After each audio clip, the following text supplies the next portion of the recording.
BRS के कारगुजार सदर KT Ramarao ने strategic road development programme SRDP के तहत हैदराबाद में बुनियादी ढांचे की तरक्की की मुबैना सुस्त रफ्तार पर कांग्रेस हुकूमत पर सख्त तनकीद की। ट्विटर पर KTR ने रिमार्क किया कि फ्लाई ओवर और अंडर पासेस को इब्तदाई तौर पर हवा की रफ्तार से आगे बढ़ने का मंसूबा बनाया गया था, लेकिन कांग्रेस के 16 माह के दौरे हुकूमत में उनकी तामीर सुस्त रफ्तारी से आगे बढ़ी है। उन्होंने कहा कि हुकूमत की तवज्जो अपोजिशन लीडरों को गैर कानूनी मुकदमात के साथ चंचलगुड़ा जेल भेजने पर मरकूज है, बजाय इसके कि इसके बिल्कुल सामने वाली फ्लाई ओवर को मुकम्मल किया जाए। KTR ने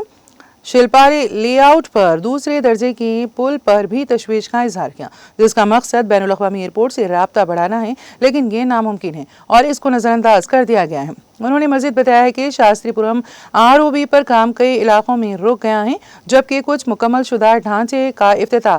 फीता कांटे की तकारीब के साथ किया जाएगा, लेकिन ज़ेर तामीरात को नज़रसानिया जवाबदेही के बगैर छोड़ दिया गया है। मौजूदा इंतजामिया की तरजीहात पर सवाल उठाते हुए KTR ने पूछा कि क्या कांग्रेस का मतलब कमीशन जमा करना, अराजी हासिल करना और तनाज़ात को हल करना है। उन्होंने इल्ज़ाम लगाया है कि अवामी तरक्याती मनसूबों पर तवज्जो देने के बजाय कांग्रेस हुकूमत की तवज्जो हाइड्रा और मूसी जैसे ऑपरेशन की आड़ में गरीबों के मकानात को मुनज़्ज़म करने की तरफ मबज़ूल है।